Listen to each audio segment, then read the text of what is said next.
87వ శ్లోకము.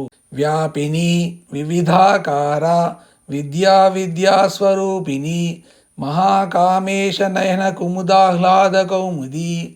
ఈ శ్లోకంలోని మొదటి నామము వ్యాపిని. ఇది 400వ నామము. ఇది 3 అక్షరాల నామము. ఈ నామముతో అమ్మవారికి నమస్కరించేటప్పుడు వ్యాపిన్యై నమః అని చెప్పాలి. వ్యాపిని అంటే వ్యాపనత్వ లక్షణము కలది. నీరు ప్రవహిస్తూ వ్యాపించే విధానము కంటే గాలి చోటులో వ్యాపించే విధానము సూక్ష్మమైనది. దీనికంటే మనస్సు విషయముల యందు వ్యాపించడం సూక్ష్మతరమైనది. ఆకాశానికి కూడా ఇలాంటి వ్యాపన లక్షణం ఉంటుంది. ఇది సూక్ష్మతమైనవి.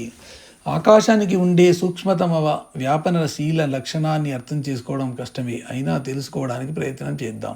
చోటులో చోటుగా నిండి ఉన్న ద్రవ్యం అని ఒకటి ఉంది. నిండి ఉన్నది అని, వ్యాపించబడుతున్నది అని. ఈ చోట ద్రవ్యము 2 రకాలుగా ఉంటుంది. చోటులో నుండి ఉన్నదాన్ని మహత్ అని చెప్పుకుంటారు. నిండి ఉన్న చోటు నుండి సంకోచ వ్యాకోచాత్మక సాపేక్ష లక్షణంతో వ్యక్తమయ్యే చోటును వ్యాపింపబడినట్టు చోటుగా అర్థం చేసుకోవాలి. ఇలా వ్యక్తమయ్యేవి చోటులో నుండి చిన్న చిన్న చోటులుగా వేరై వ్యక్తమైన అహంకారాలు అవుతాయి. 2 సూర్య కుటుంబాల మధ్య ఉండే చోటులో చోటు ద్రవ్యం అనేది కూడా మాయమవుతుంది. అంత సూక్ష్మతమైన చోటే అక్కడ ఉండేది. అంటే అక్కడికి ఏది వెళ్ళినా తన ద్రవ్యత్వాన్ని కోల్పోయి మాయమైపోవాల్సిందే.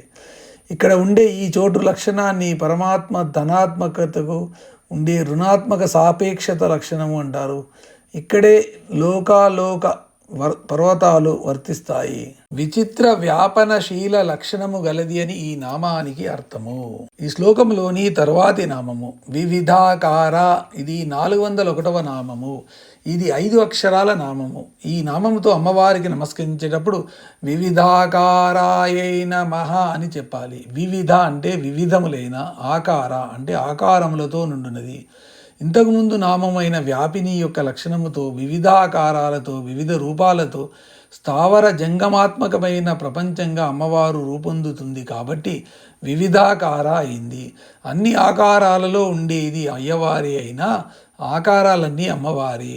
వివిధములైన ఆకారములతో వ్యక్తమగునది ఈ నామానికి అర్థము. ఈ శ్లోకంలోని తరువాత నామము విద్యాస్వరూపిణి. ఇది 402వ నామము. ఇది 8 అక్షరాల నామం. ఈ నామంతో అమ్మవారికి నమస్కరించేటప్పుడు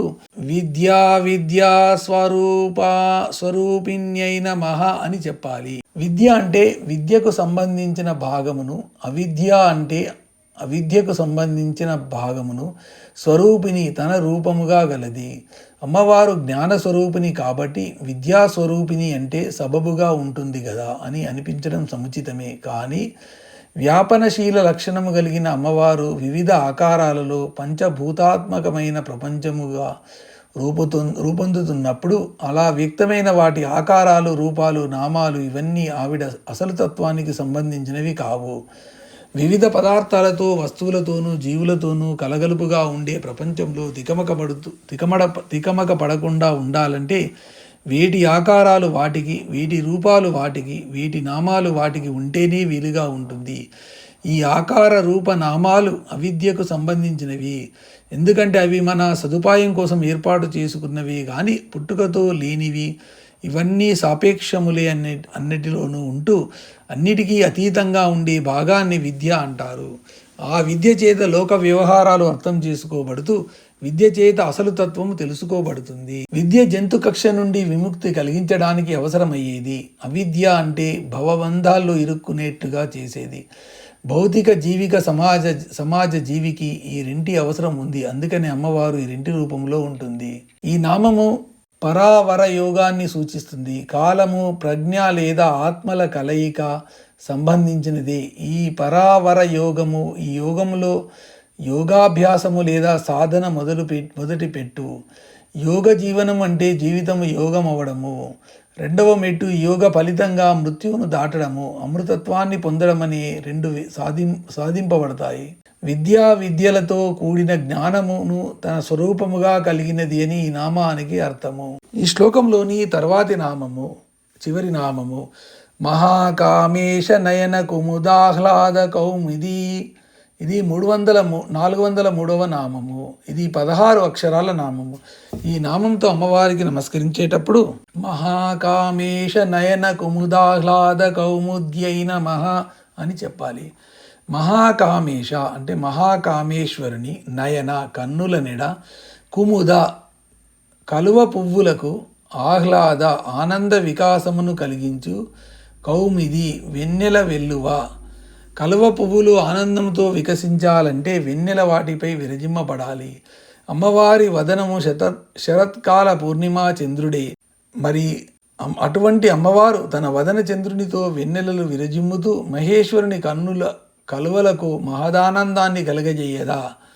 పంచభూతాలతో అవసరం లేకుండానే మహాకామేశ్వరునికి తన కళ్ళు తనలోంచే పుడతాయి అని తెరుచుకుంటూ మూసుకుంటూ ఉన్నప్పుడల్లా ఆకాశమంతా పూర్ణ గోళంగాను శూన్య గోళంగాను తయారవుతూ ఉంటుంది. ఇది ఒక విశిష్టమైన స్పందన లక్షణము.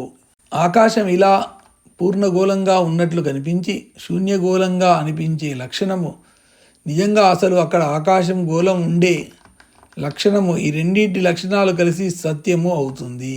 ఈ నామంలోని నయన పదానికి నడిపేది అనే వృత్పత్తిలో విశిష్టమైన అర్థాలున్నాయి. నడిపించేది అంటే మన నుండి బయటకు, బయట నుండి మనకు, ఈ రెండు మార్గాల ద్వారా కూడా అని గుర్తుపెట్టుకోవాలి. అధోగతి పాలు కాకుండా నడిపించేది నయనం. రెండు అవతల ఉన్న దాన్ని మన వైపుకు తీసుకొచ్చేది నయనం. అసలు ఈ నయనం ఏమిటి? సూర్యుడిని చూడ్డానికి గాను కొంత సూర్యరశ్మి ఒక సాధనంగా మారితే ఆ సాధనాన్ని నయనము అనవచ్చును. దీనిని బట్టి నయనము అంటే సూర్యరశ్మితో చేయబడిన ఒక సాధనం అని అర్థమవుతుంది కదా. అందుకే వెలుగు లేకపోతే ఈ నయనము పని చేయలేదు.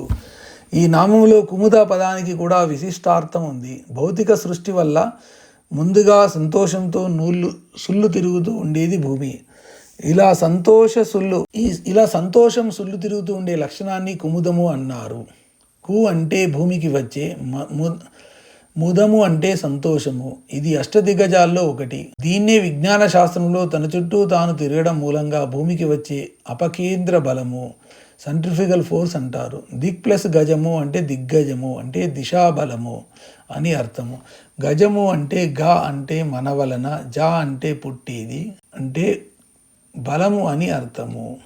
పైన చెప్పిన నయన కుముద పదాల విశిష్ట అర్థాలను సమన్వయించుకుంటే మహాకామేశ నయన, కామేశ్వరుని చూపు ద్వారా, కుముద భూమి అందానికి, ఆహ్లాద కౌమిది ఆహ్లాదకరమైన వెన్నెలగా ఉన్నది అని ఇంకొక అర్థం ఈ నామానికి సూచిస్తుంది. మహాకామేశుని కన్నుల కలువలకు ఆహ్లాద వికాసమును కలిగించు వెన్నెల వెల్లువ. కామేశుని చూపు ద్వారా భూమి ఆనందానికి కారణమైన ఆహ్లాదకరమైన వెన్నెల వెల్లువ.